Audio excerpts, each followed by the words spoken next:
네, 종가 공략주 시간입니다. 오늘은 수요일이죠. 네, 주간 종가 공략주 시간이 되겠네요. AR 인베스트먼트의 오현진 팀장 스튜디오에 나와 계십니다. 안녕하세요. 네, 안녕하세요. 네, 지난주 수요일에 내렸던 종목이 알티캐스트입니다. 네네. 결과 보도록 하겠습니다. 네, 알티캐스트 지난 수요일에 나갔던 종가가 5,180원이었고요. 한 주간 5,200원, 0.39% 상승하면서 무승부처리가 됐습니다. 네, 누적적으로 볼까요? 네, 누적적으로 하이트젤로, 에코플라스틱, LG, 알티캐스트까지 4전 1승 2무 1패를 기록하고 있습니다. 네, 주간 공략주로 바뀌면서 이제 시간이 좀 여유가 있는 그런 종목들을 좀 제시해 주시고 계신데요. 네. 알티캐스트는 뭐 흐름이 현 시장에 대비해서 크게 나쁘지는 않습니다만 또 좋지도 않습니다. 네네. 어떻게 좀 대응해야 되는지 리뷰해 주시죠. 네, 알티캐스트가 사실 지금 이제 약간 눌림목인 것 같아요. 그래서 신규로 보실 분들 이제 지금부터 보셔도 사실 괜찮겠다라는 생각은 일단은 들고요. 알티캐스트는 이제 지난주에 말씀드린 대로 모멘텀이 그 디지털 소프트웨어 공급이 지속된다. 그리고 KT 음성인식 솔루션에 대해서 소프트웨어를 계속해서 공급할 것이다라고 말씀을 드렸습니다. 그래서 앞으로 4차 산업혁명이 진행되면서 관련해서 모멘텀을 받을 수 있는 종목이다라고 생각을 하고 있고요. 주주환원에도 적극적이다라는 말씀도 지난주에 드렸던 것 같아요. 그래서 연말 부근에서는 주주환원 정책 추가적으로 나올 수도 있겠다라고 생각을 합니다. 지금 추세적으로는 상승 추세를 이어가다가 약간 흔들리는 구간인데 아직은 추세 이탈이라고는 생각되진 않거든요. 그리고 이 종목의 가장 큰 투자 포인트는 수급이었는데 기관과 외국인은 계속해서 현재까지도 매수를 해주고 있는 흐름입니다. 그래서 시장이 약간 꺾이면서 좀 쉬어가는 측면이 없지 않아 있는데 지금부터는 다시 좀 반등을 시도하지 않을까라는 생각을 가지고 있으니까요. 보유하고 계신 분들은 계속해서 보유를 해주셔도 좋을 것 같고요. 초기에 제시해드렸던 목표가가 이제 5,700원이었고 그 다음에 손절가가 4,900원이었는데 지금 종가 기준으로 4,900원을 깨지 않으면 계속해서 홀딩이 가능합니다. 그래서 이 종목은 종가 기준 4,900원 손절가를 기억하시고요. 목표가는 5,700원 보유하고 계신 분들은 홀딩하셔도 좋겠다 이렇게 말씀드리겠습니다. 네, 인공지능 기가진입을 통한 실적 턴어라운드를 지금 지게 된 종목이 알티캐스트고요. 4,900원 하회하지 않는다면 지속적으로 보유 전략 의견 제시해 주셨습니다. 자, 그럼 오늘 제시할 주간 공략주 어떤 겁니까? 네, 오늘 제가 말씀드릴 종목은 이제 CJ 대한통운입니다. 요즘에 시장 변동성이 워낙에 심해서 사실 그 종목 선정이 좀 어렵기는 한데요. 그래서 아예 그냥 좀 무거운 종목으로 한번 가보자라는 생각에 CJ 대한통운 한번 가져왔습니다. 국내 택배 시장 점유율 1위 업체입니다. 국내 점유율 45%를 차지하고 있는 기업이고요. 택배 시장 같은 경우는 규모의 경제가 작용합니다. 역시 점유율을 많이 가지고 있는 업체가 그만큼 단가 면에서 유리하고 시장 장악력을 키울 수 있다는 거죠. 실제로 CJ 대한통운의 국내 택배 시장 점유율은 지속적으로 우상향 추세를 보이고 있다라고 보시면 될 것 같고요. 매출 비중을 보시면 택배 부분이 30%, CL 부분이 35%, 글로벌 물류 34% 이렇게 고르게 구성이 되어 있습니다. CL 부분은 그 계약 물류를 말합니다. 그래서 육상과 해상을 비롯한 전국 네트워크 구성을 통해서 효율적인 운송을 가능하게 하는 시스템이고요. 쉽게 말해서 그냥 택배 서비스 비슷한데 그 고객이 개인이 아니라 그냥 기업이다. 이 정도 차이가 난다라고 보시면 되겠고요. 글로벌 물류 사업도 어려울 건 없습니다. 택배 사업인데 그냥 해외에서 진행하는 것이다. 이 정도로 봐주셔도 될 것 같아요. 지금 CJ 대한통운 같은 경우 세계 31개국 230개의 거점을 기반으로 해서 글로벌 네트워크를 구성을 하고 있고요. 앞으로 물류 서비스 부분에 있어서의 해외 성장 기대감이 있다. 이렇게 보시면 될 것 같습니다. 네, 국내 택배 시장 점유율 1위 업체인 CJ 대한통운을 들고 오셨습니다. 시장과는 좀 반대되고 주가 흐름은 별로 좋지 않았습니다. 투자 포인트는 어떤 게 있었습니까?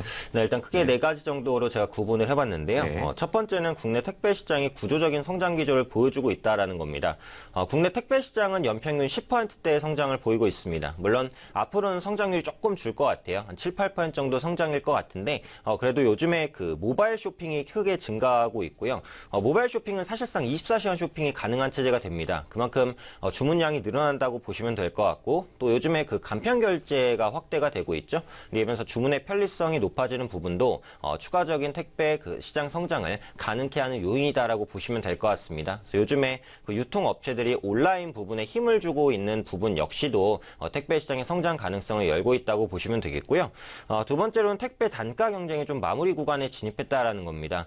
이 택배가 처음 도입됐을 때 이제 개별 시절 그 택배 한 개당 단가가 평균 단가가 한 4,000원에서 4,500원 정도였어요. 근데 요즘에는 2,000원에서 2,500원까지 상당히 많이 떨어졌거든요. 그래서 국내 택배 업체들이 거의 난립하면서 경쟁이 굉장히 치열하면서 가격 경쟁이 있었는데 이제 중소업체 같은 경우는 이 가격을 버티지 못하고 거의 구조조정이 됐고요. 업계 상위 3, 4개 업체만 남은 상황입니다. 그래서 현재 시점에선 택배 단가가 추가적으로 인하되진 않을 것 같고요. 오히려 택배 단가 인상에 대한 기대감도 조금씩 커지고 있기 때문에 이 부분 기대하시면 좋겠다라고 말씀드리고 싶습니다.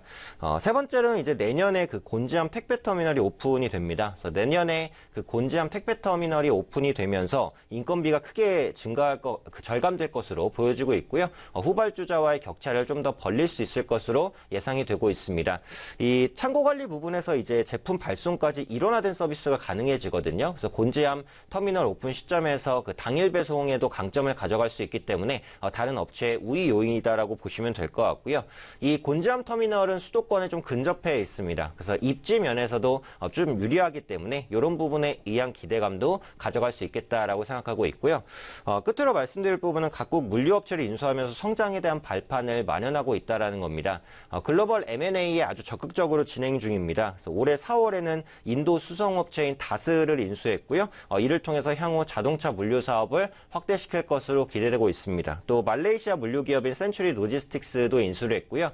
그 외에 이제 해외 다수의 업체를 인수를 하면서 성장에 대한 기대감을 계속해서 키워나가는 구간에 있는 업체가 CJ 대한통운이다라고 보시면 될 것 같습니다. 네, 크리스마스로 이어지는 택배 쇼핑 열풍이 좀 이어지면서 택배 업체도 연말로 갈수록 좀 주가의 상방에 대한 기대감이 높아지는 모습인 것 같습니다. 최근에는 택배 단가 경쟁 마무리 구간 언급하셨고요. 또한 내년 곤지암 택배터미널 오픈을 하면서 이 관련된 수혜도 좀 기대가 되고 있는 것으로 보여집니다.